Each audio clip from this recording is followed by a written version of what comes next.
రెండోసారి ఎంపీగా గెలిచి కేంద్ర సహాయ మంత్రి అయి కూడా సంవత్సరం గడిచిన బండి సంజయ్ కేంద్రం నుంచి చిల్లిగవ్వ తేలేదని బీఆర్ఎస్ పార్టీ నగర అధ్యక్షులు చల్లా హరిశంకర్ ఎద్దేవా చేశారు.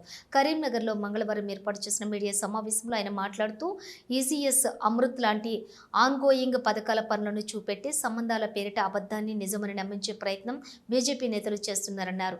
పార్లమెంటు నియోజకవర్గం పరిధిలో ఎలాంటి అభివృద్ధి చేయకున్నా బీజేపీ నేతలు సంబరాలు నిర్వహించడం విడ్డూరంగా ఉందన్నారు.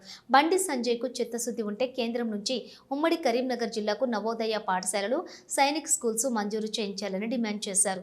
వేములవాడ, కొండగట్టు, ఎల్లందుకుంట ఆలయాలను ప్రసాద్ స్కీమ్లోని చేర్చి అభివృద్ధి చేయాలన్నారు. కరీంనగర్ నుంచి తిరుపతికి ప్రతిరోజు రైలు నడిచేలా చర్యలు తీసుకోవాలన్నారు. కరీంనగర్ అభివృద్ధి కోసం 200 కోట్లు మంజూరు చేయించాలన్నారు. డంపియార్డ్ తొలగింపుకు ఇస్తామన్న 100 కోట్లు ఏమయ్యాయని ప్రశ్నించారు. రాష్ట్ర అభివృద్ధికి పాటుపడిన బీఆర్ఎస్, కేసీఆర్, కేటీఆర్లపై ఇప్పటికైనా దుష్ప్రచారాలు మానుకోవాలని హితవు పలికారు.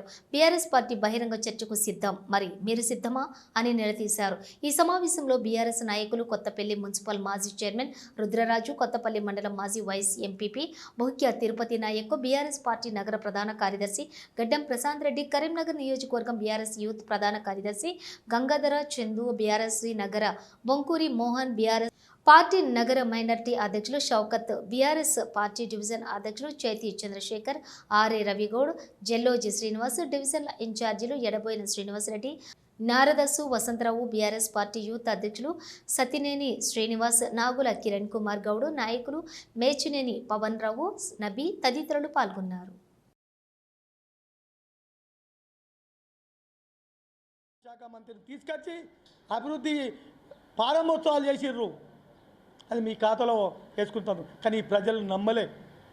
ఆ రోజు ఆ సభా వేదికగా బీజేపీ కేంద్ర పట్టణాభివృద్ధి శాఖ మంత్రి గారు కరీంనగర్లో ఇబ్బందిగా ఉన్న డంప్ యార్డును వెంటనే తొలగిస్తాం, 100 కోట్లు కేటాయిస్తామన్నారు.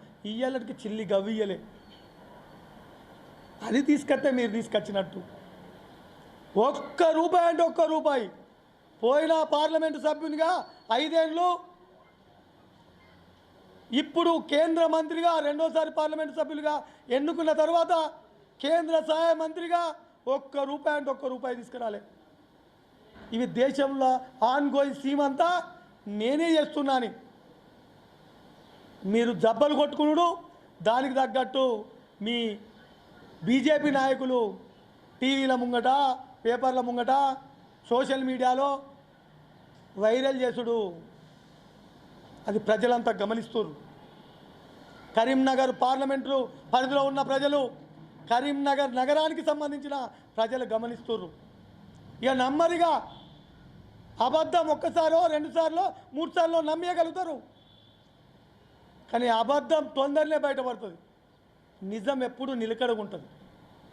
నిజాలు తెలిసిపోయినాయి, మీతో ఏం తీసుకొచ్చుడు సాధ్యం కాదు అనేది ప్రజలకు తెలిసిపోయింది. ఇప్పటికైనా కరీంనగర్ పార్లమెంటు ప్రజలకు క్షమాపణ చెప్పవలసిన అవసరం కేంద్ర సహాయ మంత్రి బండి సంజయ్ గారి మీద ఉంది.